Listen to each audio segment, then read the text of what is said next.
Mongols Motorcycle Club, MCC, and the Hells Angels Motorcycle Club, HAMC, have a long history of violent clashes, particularly in the early 2000s. In 2002, at the Morongo Casino in Cabazon, California, a volatile situation arose, teetering on the edge of erupting into a chaos that would echo through history. So, what really happened? Let's find out. On March 16, 2002, a mixed martial arts event took place called Ultimate Athlete. At that time, the venue wasn't anything like it is today. There was a big tent set up, which you can see in some old street view photos. The tent used to stand right here, but it's long gone now. The casino has been remodeled, and they built an event center inside. The specific event we're talking about today featured a fight between Leo P. Pavlushkin and Rick Slayton. This was a notable fight because Rick Slayton was making his professional debut. Rick wasn't just any fighter. He worked at the Harley-Davidson dealership in the San Diego area and was also a member of the Mongols Motorcycle Club. Rick Slayton, known as the Bad Boy, made quite an impression. He had Thug Life tattooed on his forehead and the face of a Mongol warrior on each side of his neck.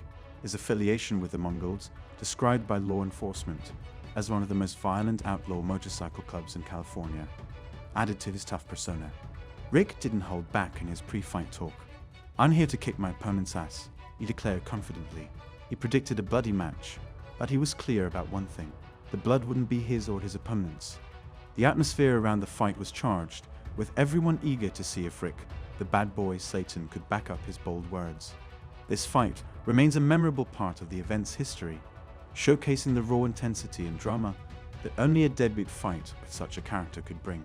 Now, the Mongols came out in full force to support their brother Rick Slayton.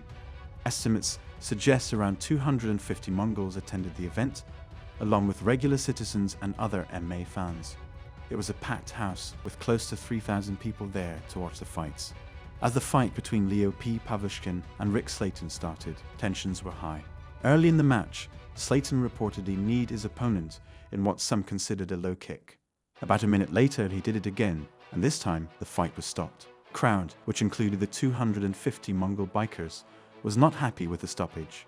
When Slayton kneed his opponent in the groin and the referee intervened, the Mongols were furious. The atmosphere quickly turned chaotic. Cups of beer were thrown down at the ring in frustration. Things escalated when some citizens threw beers on the Mongols, and the situation got really heated. Tensions boiled over, and the Mongols started arguing with the citizens who were sitting ringside. What began as a verbal altercation soon turned into a full-blown brawl. Fists, boots, and chairs were used as weapons, and knives were drawn. Security tried to control the crowd, but it was a losing battle. Slayton, seeing the chaos, got on the mic and pleaded with his brothers to stand down. However, by that point, it was too late. The fight had erupted into a violent melee. One spectator, caught up in the chaos, threw a beer back up at the Mongols. Witnesses later described the scene as a battle zone. The bikers attacked with a vengeance, and people started running and screaming. Prosecutors later confiscated the videotape, but photos obtained by Fox 11 showed the extent of the violence. The Mongols were seen stomping, stabbing, and beating people. Blood was everywhere. 11 people were injured, and one person almost died. The police were called in, and they responded from multiple jurisdictions. Dozens and dozens of officers arrived to try and restore order. It was a full-scale riot. Despite the heavy police presence, many of the Mongols managed to escape before law enforcement could apprehend them. The aftermath of the event left a lasting impression. The fight, which started with so much promise, ended in chaos and violence, overshadowing the sport and leaving a dark mark on the history of the Ultimate Athlete event. Despite the efforts to calm things down, the situation was beyond control. The rest of the event was cancelled, and the fight between Rick Slayton and Leo Pavlushkin was declared a no contest. It took law enforcement over a year to fully identify the Mongols involved in the riot and assault. The 2008 federal indictment lists this violent incident as an example of what the Mongols can do when provoked. 10 Mongols were arrested, convicted, and sent to prison for various lengths of time. The angels raised a question. One of the notable arrests was Ernest Arose, also known as Lucifer. In the photos from that night, you can see Lucifer taunting the crowd. He's standing next to Mike Munns, a figure that has been seen before in connection with the Mongols. The event left a significant mark, not just on the Ultimate Athlete promotion, by the perception of the Mongols Motorcycle Club. The riot and the subsequent legal actions highlighted the volatile nature of the group and the potential for violence when their members felt threatened or provoked. Lucifer later wrote a book about his life in the Mongols. In it, he revealed some interesting details about the night of the fight. According to him, he, Mike Munns, and another Mongol had a meeting with security before the event. They had made an arrangement. Security would not intervene with the Mongols. If any issues arose, those three Mongols would handle it themselves. Security was instructed not to put their hands on any Mongol.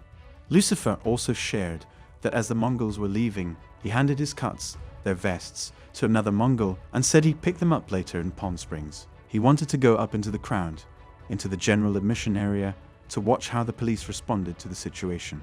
He aimed to blend in and observe the chaos. Interestingly, this was not the only incident.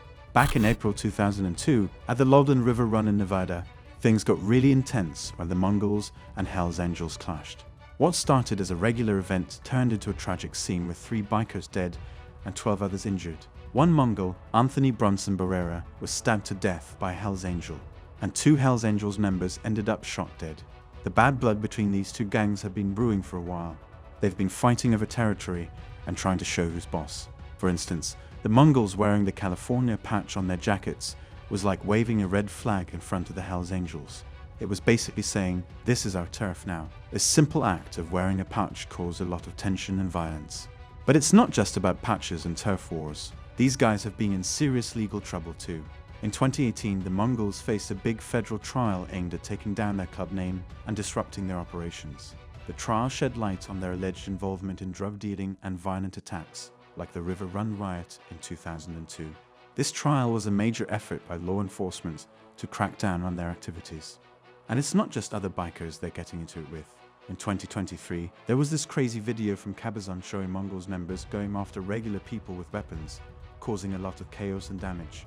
This video showed just how dangerous these gang members could be, not just to each other but to the public as well. So bottom line, this feud between the Mongols and Hells Angels isn't just some biker drama. It's a real danger to public safety, with both sides acting out violently and spreading fear wherever they go. The ongoing conflicts and violent actions of these gangs make them a significant threat, not just to each other but to everyone around them. Do you think there will ever be an end to this feud? What measures do you believe should be taken to prevent such violent outbreaks? Share your opinions in the comments below. If you enjoyed this video and want to stay updated on more stories like this, don't forget to hit the subscribe button and ring the bell to get notifications on our latest content.